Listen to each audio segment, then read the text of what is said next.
Hello students, a warm welcome to all of you in ITLS Academy। आज हम अपने इस वीडियो लेक्चर में जानेंगे हिस्ट्री ऑफ माइक्रोबायोलॉजी के बारे में और ये हमारी CUET PG एंट्रेंस एग्जाम की प्रिपरेशन के माइक्रोबायोलॉजी की फर्स्ट यूनिट है।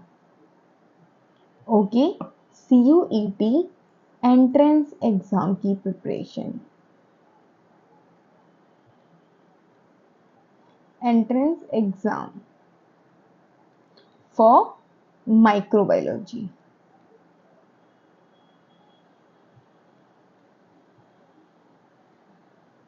फॉर माइक्रोबायोलॉजी में माइक्रोबायोलॉजी सब्जेक्ट की ये हमारा फर्स्ट टॉपिक है जिसको हम डिस्कस करेंगे आज अपने इस लेक्चर में।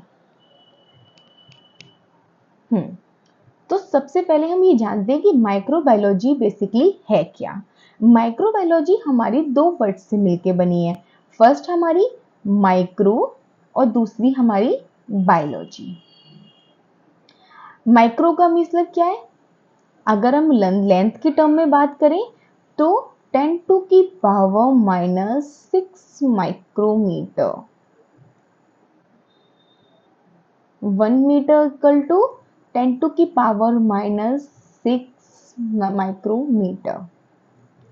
ठीक है, तो माइक्रो का मतलब स्मॉल, मतलब वो मॉलिक्यूल या वो ऑर्गेनिजम्स जो हमारे 10 टू की पावर -6 रेंज में होते हैं, हम उनकी जो स्टडी करते हैं वो हमारी कहलाती है माइक्रो बायोलॉजी। और बायोलॉजी में क्या है? बायोलॉजी हमारी लिविंग ऑर्गेनिजम्स है।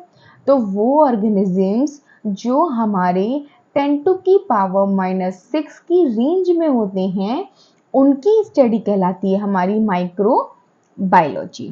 ठीक है, microbiology is the study of microorganisms which are smaller that live around us inside our body. ये जितने भी माइक्रो ऑर्गेनिजम्स हैं ये सारे हमारे आसपास रहते हैं और कुछ हमारी बॉडी के अंदर भी रहते हैं।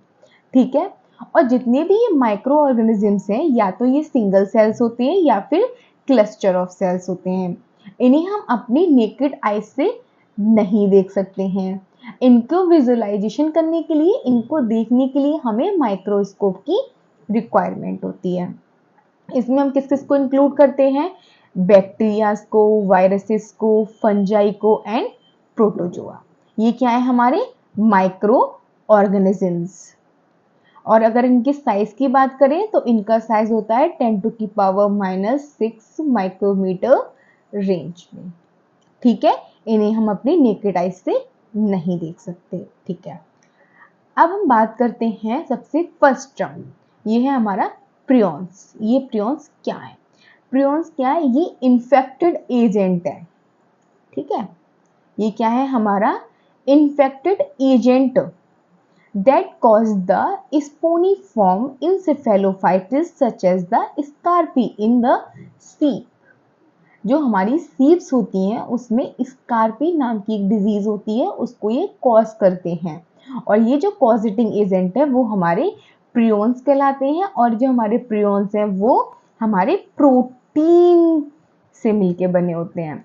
अगर मान लो कोई प्रोटीन पार्ट, मान लो सपोज करो ये एक प्रोटीन है, ठीक है, और ये किसी डिजीज को कॉज कर रहा है, तो ये जो प्रोटीन पार्ट है वो हमारा कहलाएगा प्रियॉन्स। ठीक है, next spontaneous generation. Spontaneous generation क्या है हम उसको अपने आगे वाली स्लाइड्स में डिस्कस करेंगे।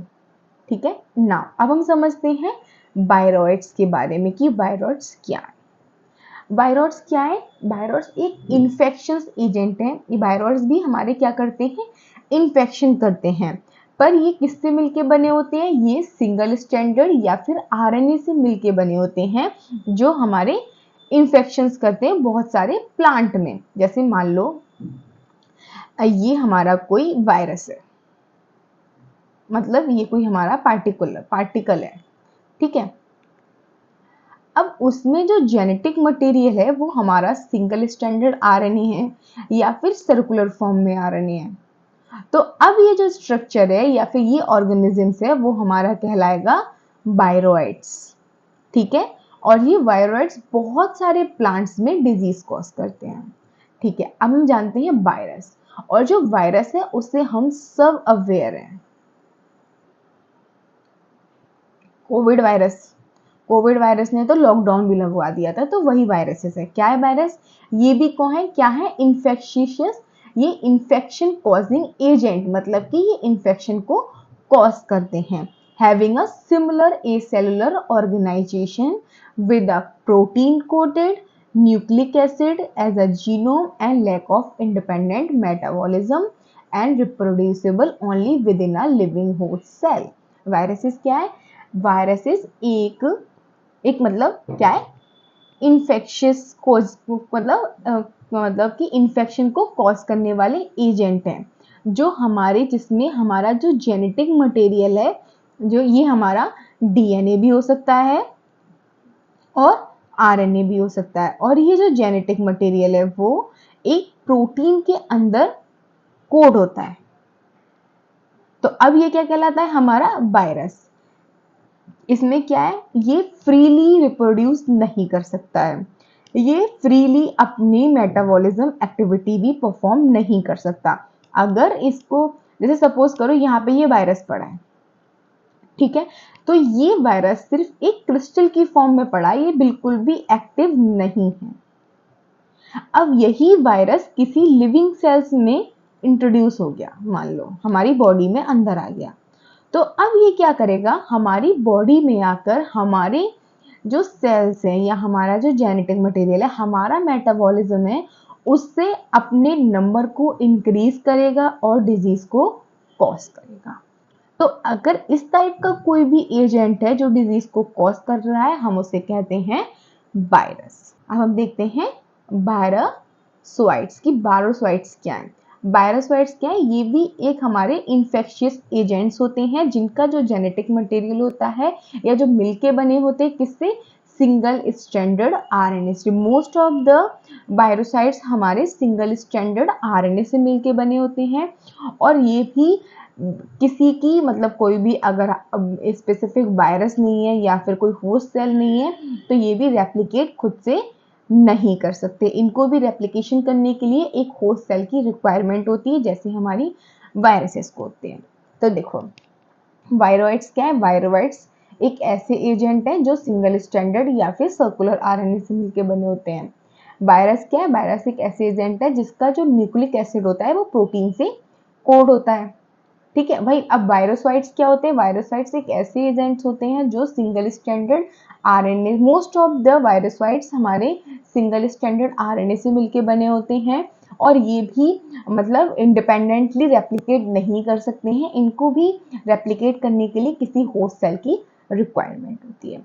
नेक्स्ट हम समझते हैं प्रोकैरियोटिक सेल्स। प्रोकैरियोटिक सेल्स क्या है? प्रोकैरियोटिक सेल्स वो सेल्स हैं जिसमें लैक ऑफ ट्रू न्यूक्लियस होता है। ठीक है, ये होती है हमारी प्रिमिटिव सेल्स। ठीक है, जैसे इसका एग्जांपल है हमारा वायरस आर्किया, और इसमें मेम्ब्रेन इंक्लोज न्यूक्लियस, मतलब ट्रू न्यूक्लियर का मतलब क्या है कि मेम्ब्रेन इंक्लोज न्यूक्लियस भी प्रेजेंट नहीं होता है, मतलब इनका जो न्यूक्लियस होता है वो हमारा न्यूक्लियर मेम्ब्रेन से कोड नहीं होता है, ये साइटोप्लाज्म में फ्रीली प्रेजेंट होता है, इसीलिए हम इसे कहते हैं प्रोकैरियोटिक सेल्स। अब हम सब जानते हैं प्रोटिस्टा के बारे में कि प्रोटिस्टा क्या है। प्रोटिस्टा क्या है? Protista most of the time unicellular eukaryotic organisms हैं। प्रोटिस्टा हमारे यूनिसेलुलर ऑर्गेनिजम्स हैं, पर ये यूकैरियोटिक सेल्स हैं। यूकैरियोटिक सेल्स क्या है? यूकैरियोटिक सेल्स वो सेल्स हैं जिसमें ट्रू न्यूक्लियस प्रेजेंट होता है, बट इसमें लैक ऑफ सेलुलर डिफरेंशिएशन होता है इनटू द टिश्यूज। मतलब जो प्रोटिस्टा होते हैं उनके जो सेलुलर है, जैसे मान लो ये एक प्रोटिस्टा है, तो इसके ये पूरा एक सेल का मास है, इसमें भी इसको ये टिश्यूज में डिफरेंशिएट नहीं होता है। Cell differentiation is a limited to cells involve in sexual reproduction. Alternative vegetative morphology for resting state such as crust include the organism often refers as the algae and protozoa। तो इस protista के example क्या क्या है हमारे, algae और protozoa.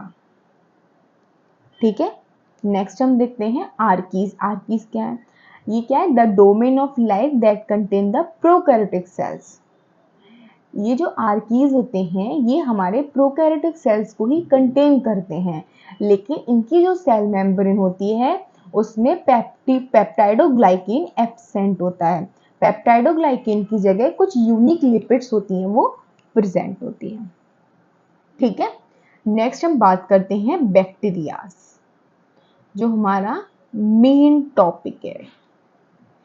ठीक है, बैक्टीरियाज क्या है, ये एक लाइफ का एक सा डोमेन है जो प्रोकैरियोटिक सेल्स है, मतलब इसमें ट्रू न्यूक्लियर प्रेजेंट नहीं होता है, और इसकी जो सेल मेम्ब्रेन होती है वो पेप्टाइडोग्लाइकेन की बनी होती है, मतलब इसकी सेल मेम्ब्रेन में पेप्टाइडोग्लाइकेन प्रेजेंट होता है।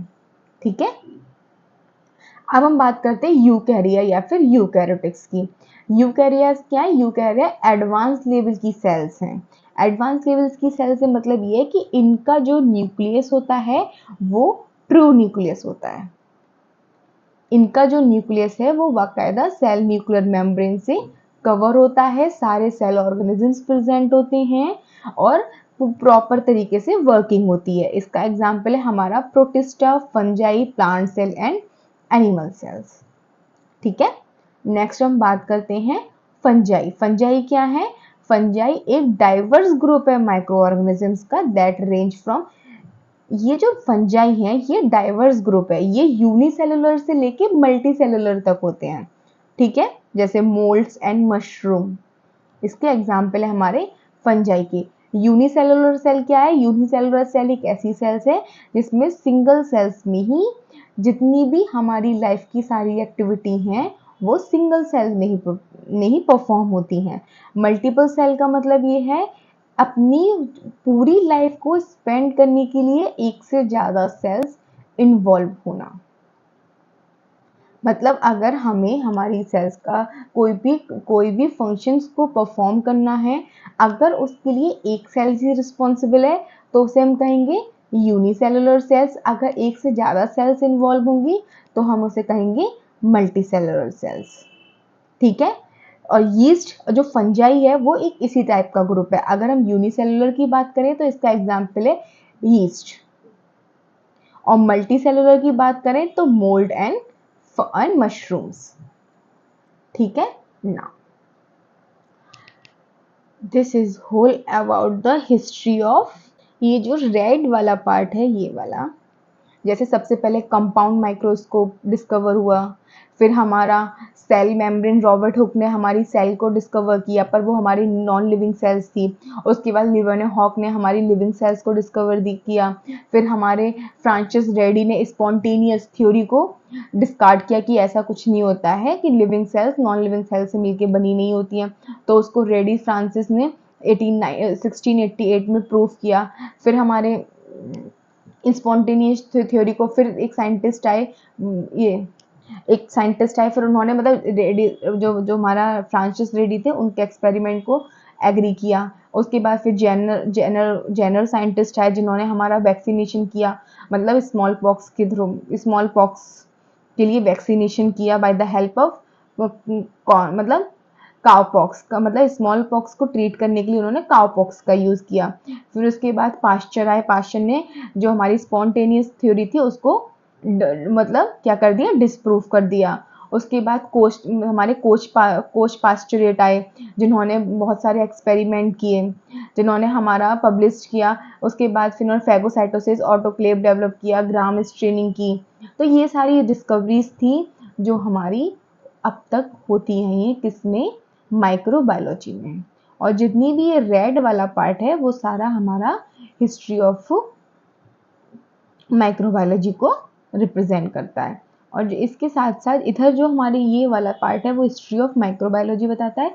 इसके अलावा इधर इन्हीं के साथ साथ पैरेलल कौन कौन सी डिस्कवरीज चल रही थी उसको बताया गया है। ठीक है, तो अब हम समझते हैं अपना मेन टॉपिक की तरफ बढ़ते हैं। सबसे पहले था हमारा डिस्कवरी एरा।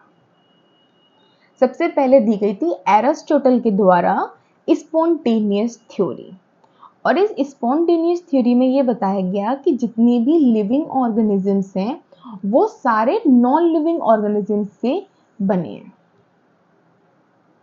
ठीक है, मतलब जितने भी लिविंग ऑर्गेनिजम्स हैं वो सारे के सारे नॉन लिविंग ऑर्गेनिजम्स और मैटर से मिलके बने हुए हैं, और ये थ्योरी दी थी हमारी एरिस्टोटल ने।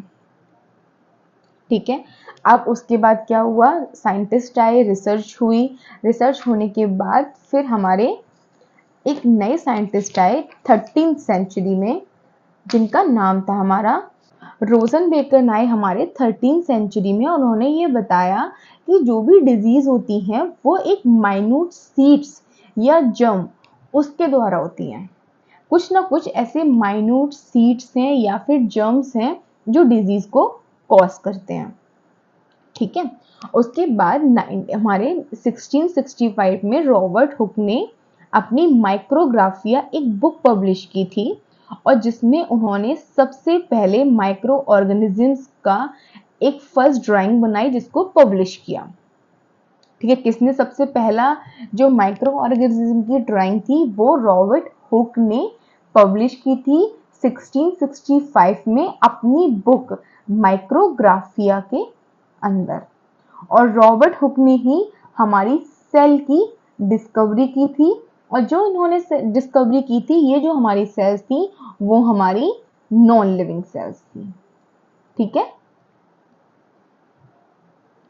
तो नॉन लिविंग सेल्स की डिस्कवरी किसने की थी, रॉबर्ट हुक ने। और फर्स्ट माइक्रो ऑर्गेनिजम्स का जो ड्राइंग दी थी वो किसने दी थी, रॉबर्ट हुक ने। और इसको किसने पब्लिश किया था, माइक्रोग्राफिया में। उसके बाद कुछ टाइम के बाद फिर सबसे पहले हमारे एक साइंटिस्ट आए, एंटी वॉन ल्यूवेनहॉक। उन्होंने एक माइक्रोस्कोप बनाई और उस माइक्रोस्कोप से उन्होंने सबसे फर्स्ट टाइम लिविंग सेल्स को देखा।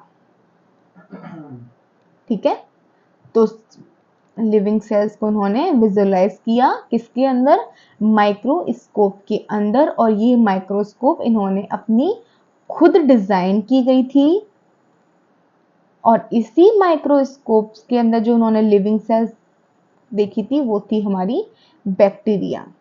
लेकिन इन्होंने इस टाइम इसको बैक्टीरिया नाम नहीं दिया था।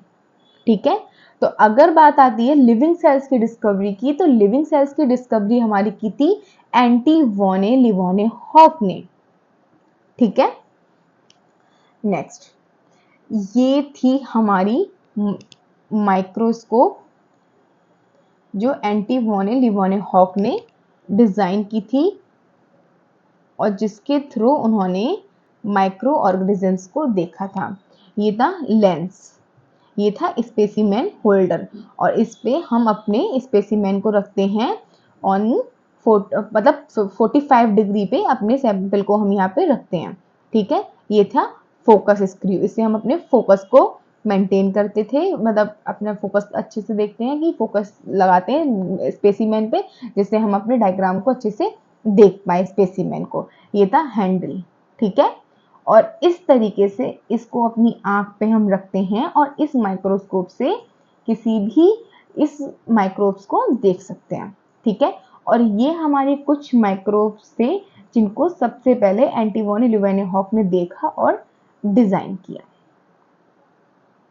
ठीक है, और इस माइक्रोस्कोप में ये जो माइक्रोस्कोप थी वो डबल कॉन्वेक्स मिरर की बनी थी, और एंटी वॉन ल्यूवेनहॉक ने जो लिविंग सेल्स दी उसे एनिमलकुलस नाम दिया, एनिमलकुलस नाम दिया, बैक्टीरिया नाम यहाँ पे नहीं दिया, इन्होंने इसे एनिमलकुलस बोला। ठीक है ना, अब आए थे हमारे, ये थी हमारी डिस्कवरी एरा। अब आया हमारा ट्रांजिशन एरा। ट्रांजिशन एरा में आए हमारे फ्रांसिस्को रेडी। अब फ्रांसिस्को रेडी आए तो उन्होंने ये बोला कि उन्होंने स्पॉन्टेनियस जो थ्योरी दी थी एरिस्टोटल ने, उसको उन्होंने मना किया कि ऐसा नहीं होता है कि living cells non living cells से मिलकर नहीं बनी होती है, लिविंग सेल्स को नॉन लिविंग सेल्स से डिस्कवर नहीं कर सकते हैं। तो उसके लिए उन्होंने एक एक्सपेरिमेंट किया जिसे हम फ्रांसिस्को रेडी एक्सपेरिमेंट कहते हैं। ठीक है, मार्कोस उन्होंने क्या किया, 3 बीकर्स लिए, first beaker, second beaker and third beaker, और इसमें रख दिया मीट। ठीक है, अब जो मीट रखा उसमें पहले कंटेनर को ओपन कंटेनर रखा, मतलब उसको ब्लॉक नहीं किया, उसको ऐसे ही खुला छोड़ दिया। दूसरे को कॉर्क से एयर टाइट कर दिया। ठीक है, अब दूसरे पे गाउस का मतलब एक बहुत पतला सा जो मिसिल क्लॉथ हम जिसको बोलते हैं उससे हमने इसे कवर कर दिया। ठीक है, अब क्या हुआ, इस वाले में जो जो हमारा ओपन कंटेनर था उसमें फ्लाइज आई, उन्होंने अपने एग दिए और हमें वहां पे उसके मार्कोड्स मिले, मतलब सीड्स पे। ठीक है, यहाँ पे हमें मार्कोड्स विजुअलाइज हुए। ये क्यों ऐसा हुआ, क्योंकि फ्लाइज आई थी, उन्होंने फ्लाइज ने अपने एग दिए और एग की वजह से उनके जो बेबीज थे वो उस पे हमें मिले, जिसको उन्होंने मार्कोड्स बोला। जो पूरा एयर टाइट था उसमें हमें कोई भी ग्रोथ नहीं मिली, और जो हमारा गाउस से कवर था उसमें भी हमें ग्रोथ नहीं मिली, लेकिन गाउस के ऊपर वाली लेयर पे हमें मार्कोड्स मिले। तो उस एक्सपेरिमेंट्स ने जो ये एक्सपेरिमेंट किया उससे उन्होंने ये प्रूफ किया फ्रांसिस्को रेडी ने कि जो लिविंग सेल्स है, मतलब इस पहले कंटेनर में जो सेल्स थी, मतलब उन्होंने जो मछली मतलब जो मक्खियां थी या फ्लाइज थी उन्होंने एक दिया, इसी वजह से मार्कोड्स मिले। तो इसका मतलब हाँ, तो फ्लाइज आई, फ्लाइज ने अंडे दिए, इसीलिए हमें उनके बच्चे या फिर मार्कोड्स मिले। तो ये, और इस वाले में जो दूसरा कंटेनर था जिसमें हमारा एयर टाइट था उसमें फ्लाइज अंदर एंटर नहीं कर पाई, जिसकी वजह से हमें मार्कोड्स नहीं मिले। और जो तीसरा वाला था उसमें भी हमारी जो भी मार्कोड्स थी वो अंदर नहीं जा पाई, इसकी वजह से मीट में हमें अंदर मार्कोड्स नहीं मिले। और इस बात से उन्होंने इस एक्सपेरिमेंट से ये प्रूफ किया कि जितनी भी लिविंग सेल्स होती हैं वो नॉन लिविंग सेल्स से मिलकर बनी नहीं होती हैं। ठीक है, अब उसके बाद एक नए साइंटिस्ट आए जिनका नाम था जॉन नीदम। अब जॉन नीदम आए, उन्होंने क्या किया, उन्होंने भी अपने एक्सपेरिमेंट किया किस पे, स्पॉन्टेनियस जनरेशन पे। ठीक है, इन्होंने क्या किया, इन्होंने एक ब्रोथ लिया किसका, मटन ग्रेवी का। ठीक है, मटन ग्रेवी का ब्रोथ लिया और उसे बॉईल किया। बॉईल करने के बाद उन्होंने फ्लास्क को ऐसे ही ओपन छोड़ दिया। अब क्या किया, जब इन्होंने पहले बॉईल किया ब्रोथ को, मटन ग्रेवी के ब्रोथ को, फिर उसे ठंडा किया, ठंडा करने के बाद उसे ऐसे ही छोड़ दिया, तो उन्होंने देखा कि उसमें माइक्रो ऑर्गेनिजम्स की ग्रोथ हुई है। ठीक है, फिर दूसरा लिया, दूसरे में पहले उसे बॉईल किया, बॉईल करने के बाद उसे सील टाइट कर दिया। जब उन्होंने सील टाइट किया तो उसमें कोई ग्रोथ नहीं आई, लेकिन जब उन्होंने उसे ओपन कर दिया तो उसमें ग्रोथ उन्होंने देखी। तो इस पूरे एक्सपेरिमेंट से उन्होंने एक कंक्लूड किया कि ऑर्गेनिक मैटर्स जितने भी होते हैं वो उनके अंदर एक ऐसा वाइटल फोर्स होता है जो ये प्रॉपर्टी रखता है कि नॉन लिविंग मैटर, मतलब कि जो नॉन लिविंग मैटर्स होते हैं उन पे लाइफ ग्रो कर सकती है। क्या उन्होंने किया, ही thought that organic matter contain a vital force that could confirm the property of life on non-living matter। तो अगर नॉन लिविंग मैटर पे कोई लाइफ आ रही है या फिर जनरेट हो रही है तो उसके लिए ऑर्गेनिक मैटर्स रिस्पॉन्सिबल हैं, और ये ऑर्गेनिक मैटर्स में कुछ ऐसे वाइटल फोर्स होते हैं जो लाइफ को जनरेट कर सकते हैं, मतलब या फिर जिनकी वजह से लाइफ हमारी आ सकती है। तो ये बात उन्होंने कंक्लूड की, किसने, जॉन नीदन ने अपने एक्सपेरिमेंट से। ठीक है, अब जॉन नीदम के बाद आए थे हमारे लाजरो स्पलोराजानी। इन्होंने क्या किया, इन्होंने इम्प्रूव किया नीडल्स एक्सपेरिमेंट को डिजाइन वाया शील glass flask that contain a water and seed, मतलब उन्होंने जो हमारा नीदम थे जिन्होंने ये एक्सपेरिमेंट किया था उसको डिजाइन किया, कैसे डिजाइन किया, by a steel glass flask से दैट कंटेन, जिसमें हमने वाटर और शीट्स को रखा और उसको सील पैक कर दिया। And shield flask bar placed into a boiling water and for 3/4 of an hour, no growth took place as long as the flask remained sealed। मतलब जब तक वो फ्लाश, उन्होंने जो निधन ने एक्सपेरिमेंट किया था, नीदम साइंटिस्ट ने, उसी को उन्होंने डिजाइन किया और क्या किया, एक शील पैक फ्लास्क बनाया, उसमें वाटर एंड शीट्स को रख दिया और उसको सील पैक कर दिया बॉयल करने के बाद, और उन्होंने देखा कि उसमें कोई भी ग्रोथ नहीं हुई। ठीक है, तो अब उन्होंने इस एक्सपेरिमेंट को करने के बाद क्या कंक्लूड किया, उन्होंने ये कंक्लूड किया कि दैट की air carried germs to culture media but also contaminated that external air might be required for growth of animals already in the media। ठीक है, इन्होंने क्या किया कि अगर कोई भी फ्लास्क है, अगर उसमें कोई भी ग्रोथ आ रही है तो उसके लिए एक्सटर्नल एयर का अंदर जाना मस्ट है। अगर इसमें एयर के कांटेक्ट में वो मीडिया आता है तभी ग्रो होती है, वरना ग्रोथ नहीं होती है। मतलब कि जो एयर है उसमें ऐसा कुछ प्रेजेंट है जिसकी वजह से ग्रोथ हो रही है। ठीक है, The supporters of spontaneous theory maintain the heating of the air is shield flask destroy its ability to support life। ठीक है, इन्होंने इसको डिस्ट्रॉय कर दिया, जो सपोर्टर थे किसके, स्पॉन्टेनियस थ्योरी के। अब एक नए अब आया हमारा गोल्डन एरा। गोल्डन एरा में हमारे साइंटिस्ट आए लुईस पास्चर, और इस लुईस पास्चर के एक्सपेरिमेंट कौन सा, स्वान नेक एक्सपेरिमेंट ने स्पॉन्टेनियस जो थ्योरी थी उसको कंप्लीटली डिसप्रूव कर दिया। इन्होंने स्वान नेक एक्सपेरिमेंट में क्या किया, इन्होंने एक फ्लास्क लिया जिसकी नेक थी हमारी स्वान टाइप की, ये ठीक है, ये था हमारा स्वान नेक फ्लास्क। इसमें उन्होंने कल्चर लिया अपना और उसको हीट किया। हीट करने के बाद उसको उन्होंने ऐसे ही छोड़ दिया, तो उन्होंने क्या देखा, बैक्टीरिया की ग्रोथ नहीं हुई।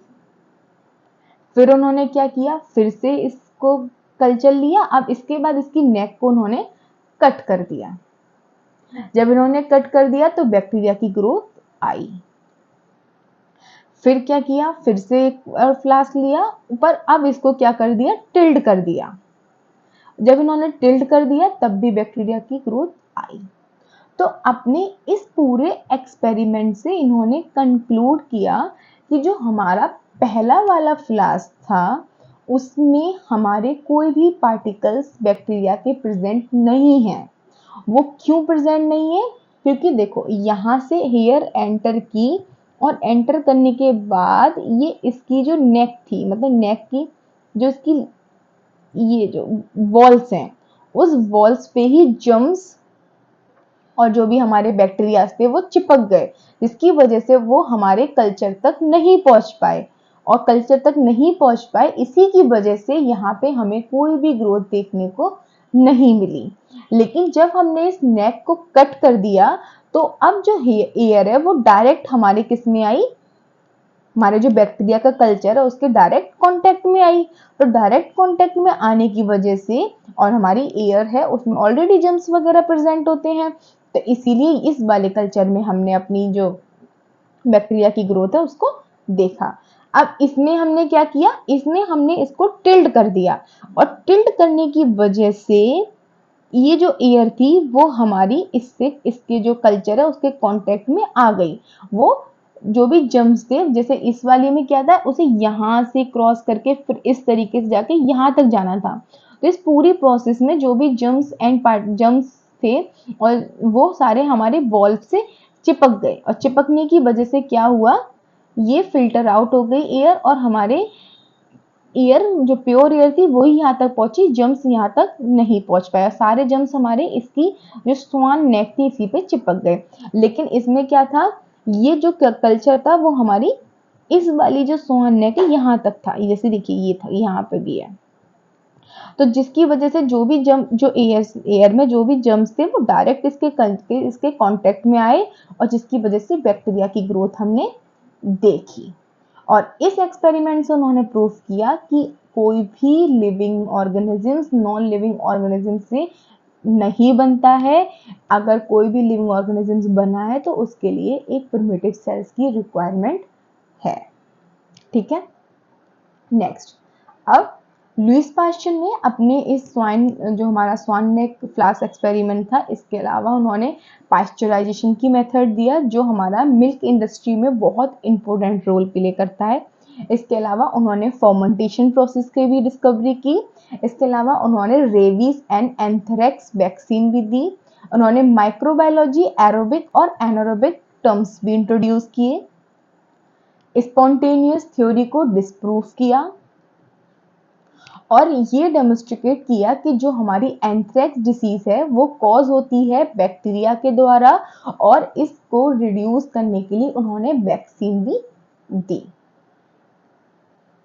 ठीक है, इसके अलावा लुईस पास्चर ने लाइव एटेन्यूएटेड वैक्सीन भी दी फॉर बहुत सारी डिजीज के लिए, उन्होंने लाइव एटेन्यूएटेड वैक्सीन भी डेवलप की। ठीक है, अगर हम बात करें तो ये था हमारा लुईस पास्चर के बारे में, और लुईस पास्चर का माइक्रोबायोलॉजी में बहुत इंपॉर्टेंट रोल है। इनफैक्ट जो टर्म है हमारा माइक्रोबायोलॉजी वो भी लुईस पास्चर ने ही दिया था। ठीक है, अब एक बात आती है 1857 से लेके 1914 तक, ये होता है हमारे मिनिमम मैक्सिमम 60 ईयर। इस 16 ईयर्स में बहुत सारे माइक्रो ऑर्गेनिजम्स, बहुत सारी डिजीज, बहुत सारी मेटाबॉलिज्म एक्टिविटीज, बहुत सारी टेक्निक्स को डेवलप किया, जिसकी वजह से माइक्रो ऑर्गेनिजम्स का जो कैरेक्टराइजेशन था उसको हम इजीली कर पाए और उसमें इंप्रूवमेंट लेके आए। ठीक है, scientist also identify the role of immunity in preventing disease and controlling microorganisms, develop vaccine and introduce technique used for prevent the infection during the surgery। और इसी टाइम ड्यूरेशन में साइंटिस्टों ने हमारी बहुत सारी एंटीसेप्टिक टेक्निक्स को डेवलप किया, बहुत सारी वैक्सीन को डेवलप किया, और कैसे हमारी इम्यून सिस्टम इन्फेक्ट होता है डिजीज को उसको भी बताया। ठीक है, और ये जो 60 ईयर है वो माइक्रो ऑर्गेनिज्म मतलब माइक्रोबायोलॉजी में गोल्डन एरा के नाम से जाने जाते हैं, और जो इसमें बहुत इंपॉर्टेंट रोल प्ले करते हैं। ठीक है, अब हम समझते हैं जॉन टेंडल के बारे में। ये जॉन टेंडल बेसिकली क्या है, इन्होंने क्या किया, इनका क्या कॉन्ट्रीब्यूशन है। ठीक है, अब हमने ये जान लिया कि लुईस पास्चर आए, लुईस पास्चर ने हमारी स्पॉन्टेनियस थ्योरी को डिस्प्रूव कर दिया अपना स्वान एक्सपेरिमेंट के बाद। ठीक है, रेडिस फ्रांसिस आए, उन्होंने भी डिस्प्रूव किया। ठीक है, तो ऐसे साइंटिस्ट का एरा चलता आ रहा है, और हमारे माइक्रो ऑर्गेनिजम्स की अब डिस्कवरी हो चुकी है। अब आए हमारे जॉन टेंडल। इन्होंने क्या किया, इन्होंने हीट रेजिस्टेंस बैक्टीरिया को डिस्कवर किया। हीट रेजिस्टेंस बैक्टीरिया का मतलब वो बैक्टीरिया जो हीट में भी रेजिस्ट कर सकते हैं, मतलब रह सकते हैं। उनके इस कैरेक्टराइजेशन को किसने डिस्कवर किया, जॉन टेंडल ने। और इस कैरेक्टराइजेशन और इस स्ट्रक्चर को जो नाम दिया वो नाम दिया हमारा एंडोस्पोर। ठीक है, अब इस पूरे एक्सपेरिमेंट को इन्होंने एक तो एंडोस्पोर की डिस्कवरी की, इसके अलावा उन्होंने टिंडलाइजेशन की प्रोसेस भी बताई। ठीक है, इस जो टिंडलाइजेशन की प्रोसेस है उसके द्वारा कैसे हम माइक्रो ऑर्गेनिजम्स को किल कर सकते हैं, वो टेक्निक्स भी हमारी जॉन टिंडल ने दी। तो अब हम टिंडलाइजेशन की प्रोसेस को अंडरस्टैंड करते हैं। देखिए, जो टिंडलाइजेशन की प्रोसेस है हम इसे फ्रैक्शनल स्टरलाइजेशन भी बोलते हैं। ठीक है, जॉन टिंडल इन्होंने आइडिया दिया किसका, टिंडलाइजेशन का। इन्होंने क्या किया, सबसे पहले सबस्टेंस जो भी हमें स्टरलाइज करना है वो सबस्टेंस हमने लेने के बाद उसे 80 to 100 डिग्री सेंटीग्रेड पे हीट किया। इस टेम्परेचर पे आने के बाद कुछ बैक्टीरिया तो किल हो जाएंगे और कुछ हमारे एंडोस्पोर बना लेंगे, क्योंकि वो हीट रेजिस्ट बैक्टीरियाज हैं। तो जो हीट रेजिस्ट बैक्टीरिया होंगे वो एंडोस्पोर बना लेंगे और जो बैक्टीरिया किल हो जाएंगे वो यहाँ पे किल हो जाएंगे, ये एंडोस्पोर बना लेंगे, जिसकी वजह से ये हमारे सैंपल में या फिर हमारे सब्सटेंस में प्रेजेंट होंगे। ठीक है, अब ये स्पोर्स की फॉर्म में प्रेजेंट है, एक्टिव बैक्टीरिया नहीं है। एक्टिव कब होंगे? जब इनको इनकी फेवरेबल कंडीशन होगी तो ये एक्टिव बैक्टीरियाज हो जाएंगे, लेकिन अभी एक्टिव बैक्टीरिया नहीं है। ठीक है, अब इन्होंने क्या किया, 80 to 100 डिग्री सेंटीग्रेड पे इसको हीट किया 30 मिनट्स के लिए। अब हमारे जो नॉर्मल बैक्टीरिया से जो रेजिस्टेंस नहीं बना पाए, जो एंडोस्पोर नहीं बना पाए, वो किल हो गए। इस 30 मिनट के बाद हमने क्या किया, इसे इंक्यूबेट कर दिया। अब इंक्यूबेट किया तो उसमें क्या हुआ, इनको फिर से इसके टेम्परेचर को हमने कम किया। कम करने के बाद क्या हुआ, जितने भी जो एंडोस्पोर थे वो हमारे फिर से बैक्टीरिया में कन्वर्ट हो गए। क्यों कन्वर्ट हो गए एक्टिव बैक्टीरिया में? क्योंकि अब क्या हुआ, एक्टिव बैक्टीरिया में इसीलिए कन्वर्ट हो गए क्योंकि इनको फेवरेबल कंडीशन मिल गई। फेवरेबल कंडीशन मिल गई। अब यहां तो ये इनएक्टिव थे, पर अब जो नेक्स्ट कंडीशन में आई वहां ये कैसे बन गए, एक्टिव। ठीक है, जो एंडोस्पोर थे वो हमारे लाइफ बैक्टीरिया में कन्वर्ट हो गए। ठीक है, फिर क्या किया, मतलब लाइफ बैक्टीरिया या फिर हम इसको बोल सकते हैं वेजिटेटिव सेल्स में कन्वर्ट हो गए। अब उन्होंने क्या किया, इसी एक्सपेरिमेंट को फिर से रिपीट किया। अब फिर से उन्होंने ये सैंपल लिया और सैंपल को फिर से 80 to 100 डिग्री सेंटीग्रेड पे क्या किया, हीट किया। अब हीट करने के बाद जो भी हमारे एंडोस्पोर वेजिटेटिव सेल्स में कन्वर्ट हुए थे, अब वो किल हो गए ना, ये भी किल हो गए। अब लेकिन अभी भी इसमें से कुछ ऐसे बैक्टीरियाज होंगे जो फिर से एंडोस्पोर बना लेंगे। तो फिर से उन्होंने ये सेम प्रोसेस परफॉर्म की। तो इस तरीके से इन्होंने इस पूरी प्रोसेस को 2 से 3 दिनों तक क्या किया, रिपीट किया। और इस तरीके से उन्होंने सारी सेल्स को किल कर दिया, हमारे जो भी सब्सटेंस या फिर जो भी हमारा सैंपल था। और इसी प्रोसेस को उन्होंने क्या बोला, टिंडलाइजेशन। ठीक है, और ये टिंडलाइजेशन की प्रोसेस दी थी हमारी जॉन टिंडल ने, और टिंडल इन्हीं के नाम पे इस प्रोसेस का नाम पड़ा टिंडलाइजेशन। ठीक है, अब हम देखते हैं नेक्स्ट।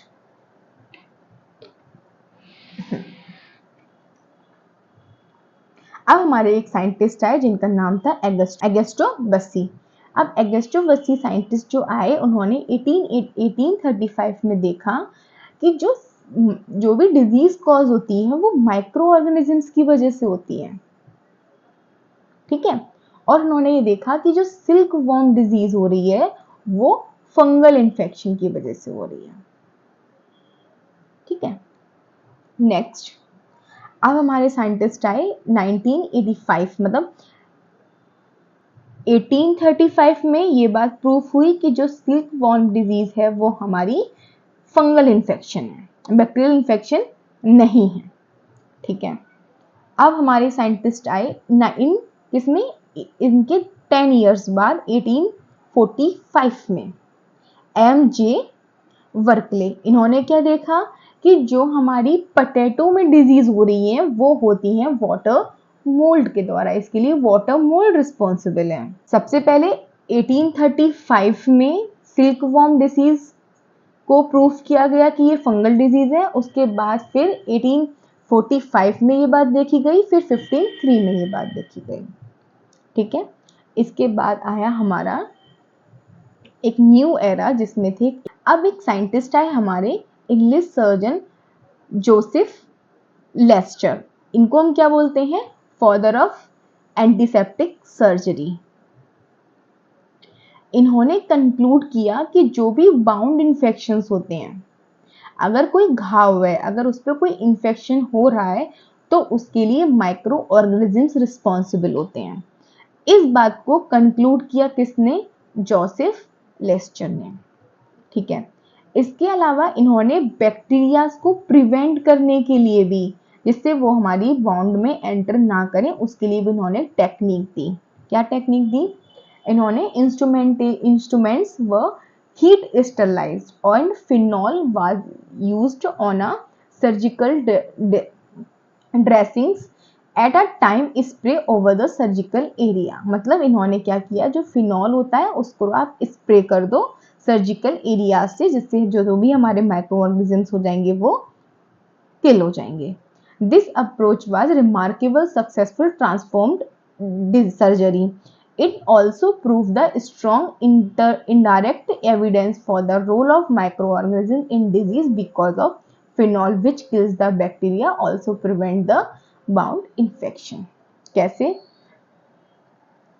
इन्होंने क्या किया, जो भी हमारा सर्जिकल एरिया था वहां पे फिनॉल को स्प्रे कर दिया। अब फिनॉल को जब स्प्रे किया तो फिनॉल ने क्या किया, माइक्रो ऑर्गेनिजम्स थे उनको किल कर दिया। जब उन्होंने माइक्रो ऑर्गेनिजम्स को किल कर दिया तो अब जो बाउंड इन्फेक्शन था वो नहीं हुआ।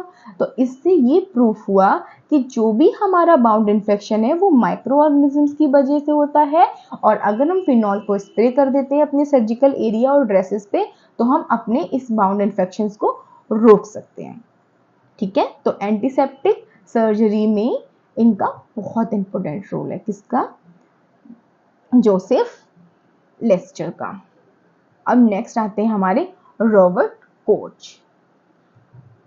रॉबर्ट कोच ने क्या बताया, इन्होंने बताया कि इन्होंने डेमोन्स्ट्रेट किया कि जो बैक्टीरियाज होते हैं वो किस तरीके से डिजीज को कॉज करते हैं, मतलब उनका रोल क्या है बैक्टीरियाज को, मतलब डिजीज को कॉज करने में माइक्रो ऑर्गेनिजम्स का और बैक्टीरिया का रोल क्या है, उसको किसने बताया? रॉबर्ट कोच ने बताया। और रॉबर्ट कोच ने जो स्टडी की थी वो की थी एंथ्रेक्स पे। ठीक है, इसके अलावा 1884 में उन्होंने एक रॉड शेप बैक्टीरिया जिसका नाम है माइक्रोबैक्टीरियम ट्यूबरकुलोसिस उसको भी बताया, और जिसकी वजह से इन्हें 1905 में नोबेल प्राइज भी दिया गया। इसके अलावा इन्होंने टेक्निक, मतलब बैक्टीरिया को प्योर कल्चर से किस तरीके से आइसोलेट कर सकते हैं वो टेक्निक भी दी, और इन्होंने बैक्टीरिया को प्योर कल्चर से आइसोलेट करने के लिए जिलेटिन का यूज किया एज अ सॉलिडिफाइंग एजेंट। पर जो हमारा जिलेटिन था वो इतना आइडियल सॉलिडिफाई एजेंट नहीं था। क्यों नहीं था? क्योंकि अगर इसके टेम्परेचर को हम बढ़ा देते थे तो ये डिस्ट्रॉय हो जाता था और इसे माइक्रो ऑर्गेनिजम्स इजीली डाइजेस्ट भी कर सकते थे। ठीक है, और ये मेल्ट भी हो जाता था। अगर हम टेम्परेचर अगर इंक्रीज कर देते तो ये मेल्ट भी हो जाता था, और बैक्टीरिया जिसको इजीली डाइजेस्ट भी कर रहे थे, इसीलिए अच्छा सॉलिडिफाई एजेंट नहीं था। ठीक है, उसके बाद क्या हुआ, एक इनके जो कोच थे उन्हीं के एक असिस्टेंट्स थे जिनका नाम था हमारा वोल्टर हेसे। वोल्टर हेसे, इनकी जो वाइफ थी, इनकी वाइफ थी हमारी फेनरी इलेशमियर हेसे। फैनी इलेशमियर हेसे। इन्होंने, जो हमारी फैनी इलेशमियर हेसे थी, इन्होंने अगार को सजेस्ट किया एज अ सॉलिडिफाई एजेंट, जिसे हम आज भी यूज करते हैं एज अ सॉलिडिफाई एजेंट। ये जो अगार था ये एक गुड सोर्स था, मतलब ये बहुत अच्छा था, ये एक जेली फॉर्म एजेंट था। ये अगर हम इसका टेम्परेचर बढ़ा देते हैं तो मेल्ट हो जाता है, लेकिन जब टेम्परेचर को कम कर दे तो ये फिर से सॉलिड फॉर्म में हो जाता है, और इस अगार को माइक्रो ऑर्गेनिजम्स भी डाइजेस्ट नहीं कर पाते हैं।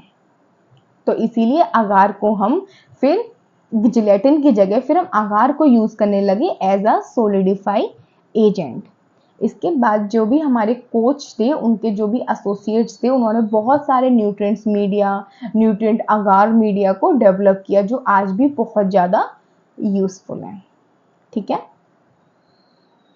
अब हम बात करते हैं जो कोच साइंटिस्ट थे उन्होंने किस तरीके से बैक्टीरिया को बताया कि बैक्टीरिया किस तरीके से डिजीज को कॉज करते हैं। ठीक है, उन्होंने क्या किया, उन्होंने एक लिया हेल्दी माउस और एक लिया डिजीज माउस, दोनों लिया, इसकी सेल्स को निकाला, ग्रोथ किया, तो हमें कोई भी पॉजिटिव एजेंट नहीं मिला। अब जो हमारा डिजीज ऑर्गेनिजम्स था, अब उसके ब्लड सेल्स को लिया, अब उसमें क्या था, हमारा पॉजिटिव एजेंट प्रेजेंट था। ठीक है, अब क्या किया इन्होंने, पॉजिटिव एजेंट प्रेजेंट था, इसके जो सैंपल था, पॉजिटिव एजेंट जो सैंपल था, उसको इन्होंने ट्रांसफर कर दिया एक नॉर्मल माउस पे। मतलब ये सैंपल लिया, इस सैंपल मतलब ये भी जो पॉजिटिव एजेंट था, उस पॉजिटिव एजेंट को हमारा एक नॉर्मल और हेल्दी ऑर्गेनिज्म से उसके अंदर इंट्रोड्यूस कर दिया। जब इसके अंदर इंट्रोड्यूस किया तो क्या हुआ, उसमें भी डिजीज हुई और वो भी हमारा मर गया। तो फिर क्या हुआ, अब इसकी सेल्स को देखा गया, जब इसकी सेल्स को देखा गया तो उन्होंने देखा कि इसकी सेल्स में अब पॉजिटिव एजेंट प्रेजेंट है। तो इस पूरे एक्सपेरिमेंट से इन्होंने कंक्लूड किया कि अगर कोई भी हमारा हेल्दी ऑर्गेनिजम्स होता है उसमें पॉजिटिव एजेंट प्रेजेंट नहीं होता है, और जो भी हमारे डिजीज ऑर्गेनिजम्स होते हैं उसमें पॉजिटिव एजेंट प्रेजेंट होता है। और अगर हम उस पॉजिटिव एजेंट को किसी भी नॉर्मल ऑर्गेनिजम्स में ट्रांसफर कर दें तो वो पॉजिटिव एजेंट उस नॉर्मल इंसान में भी डिजीज कॉज कर देगा। और अगर अब हम उसकी सेल्स को देखें तो उसमें वो पॉजिटिव एजेंट प्रेजेंट होगा। और इस तरीके से जो हमारी डिजीज होती है वो हमारी स्प्रेड आउट होती हैं। तो ये बात कंक्लूड की गई थी हमारे रॉबर्ट कोच के इस एक्सपेरिमेंट के द्वारा। अब नेक्स्ट हम देख कर दें तो वो पॉजिटिव एजेंट्स उस नॉर्मल इंसान में भी डिजीज कॉज कर देगा। और अगर अब हम उसकी सेल्स को देखें तो उसमें वो पॉजिटिव एजेंट प्रेजेंट होगा।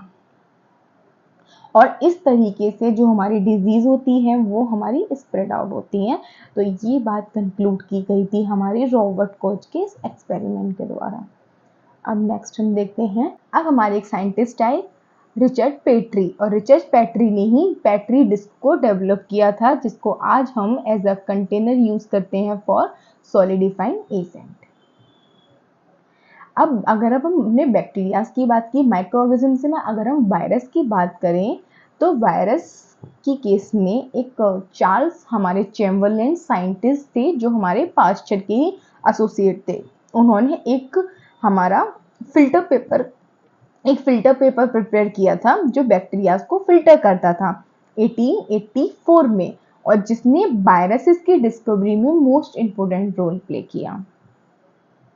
कैसे, जो हमारे इवानोवस्की और हमारे साइंटिस्ट थे हमारे बेंजरिक और इवानोवस्की ने क्या किया, इसी फिल्टर को यूज किया जो हमारे टोबैको मोरस डिजीज थी उसको, उसमें से बैक्टीरिया को फिल्टर आउट करने के लिए उन्होंने इसी फिल्टर पेपर को डिस्कवर किया और ये देखा कि बैक्टीरिया से छोटा भी कुछ है जिसकी वजह से डिजीज कॉज हो रही है, और उसी छोटी सी चीज को उन्होंने नेम दिया वायरस। तो इस तरीके से वायरस की डिस्कवरी किसने की, इवानोवस्की और बेंजरिक ने। उसके बाद फिर 1749 और 1839 के बीच में हमारे साइंटिस्ट आए एडवर्ड जेनर ने, इन्होंने क्या दिया, इन्होंने स्मॉल पॉक्स के अगेंस्ट वैक्सीनेशन किया। इन्होंने क्या देखा, इन्होंने जिस टाइम ये थे उस टाइम स्मॉल पॉक्स से बहुत सारी डेथ हो रही थी। बहुत सारे लोग ऐसे थे जो हमारे स्मॉल पॉक्स की वजह से मर रहे थे। तो इन्होंने क्या किया, और इन्होंने ये चीज़ देखी, जो लोग गाय वगैरह को पालते हैं उनको ये डिजीज़ नहीं हो रही थी, लेकिन उनके अलावा किसी को भी ये डिजीज़ हो रही थी। तो उन्होंने देखा कि ऐसा क्या है कि जो काव पालक करने वाले उनको डिजीज़ नहीं हो रही है और लोगों को डिजीज़ हो रही है। तो उन्होंने फिर क्या किया, एक काव पॉक्स को जो पॉजिटिव एजेंट है काव पॉक्स का, उन्होंने उसका यूज किया स्मॉल पॉक्स के अगेंस्ट, और ये उनका जो एक्सपेरिमेंट था वो सक्सेसफुल हुआ, और इस तरीके से उन्होंने स्मॉल पॉक्स को ठीक किया बाय द हेल्प ऑफ काव pox. Next Emil von विहिम and सिवासावरो किटास्टो, ये दो साइंटिस्ट आए और इन्होंने एंटीटॉक्सिन का डेवलप किया। इन्होंने डिफ्थीरिया के अगेंस्ट एंटीटॉक्सिन को डिस्कवर किया। इसके अलावा जो रैबिट थे उसके रैबिट के अंदर बहुत सारे टॉक्सिन थे जिसको उन्होंने इनएक्टिवेट किया बाय जनरेटिंग द एंटीटॉक्सिन। फिर हमारा टिटनिस के अगेंस्ट एंटीटॉक्सिन जनरेट हुआ, डेवलप हुआ, और एंटीटॉक्सिन डेवलप होने के बाद पीपल्स का ट्रीटमेंट किया गया। फिर हमारे एक नेक्स्ट साइंटिस्ट आए, मैट चेनिकॉफ।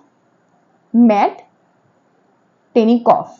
अब जो मैट टेनिकॉफ साइंटिस्ट आए, उन्होंने एक ऐसी व्हाइट ब्लड सेल्स को डिस्कवर किया जो बैक्टीरियाज को किल करती हैं, जो इनगल्फ करती हैं किसको, बैक्टीरियाज को। ठीक है, नेक्स्ट ये विनोग्रेड्स्की। इन्होंने अपना सॉइल माइक्रोबायोलॉजिस्ट में बहुत इंपॉर्टेंट रोल प्ले किया और एक ऐसे माइक्रो ऑर्गेनिजम्स को डेवलप किया या डिस्कवर किया जो ऑक्सीडाइज करते हैं आयरन, सल्फर, अमोनिया को टू ऑब्टेन द एनर्जी को ऑब्टेन करने के लिए वो आयरन, सल्फर और अमोनिया को ऑक्सीडाइज करते हैं, जैसे हमारे फोटोसिंथेटिक ऑर्गेनिजम्स करते हैं।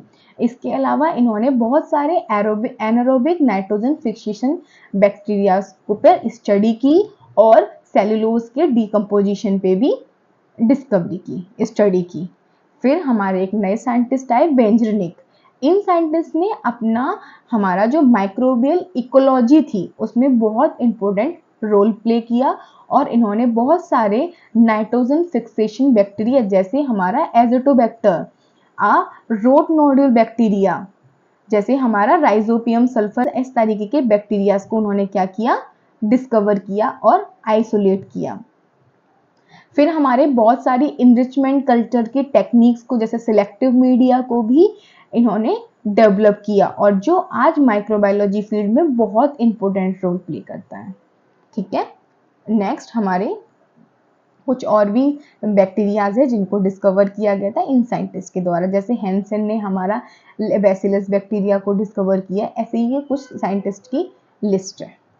ठीक है, this is all about today's lecture, and please follow ITLS Academy on Instagram, Facebook, Twitter, YouTube, WhatsApp, LinkedIn, and also get it in Google Play Store. Thank you so much for watching my video. Please like, share, and subscribe ITLS Academy. Thank you.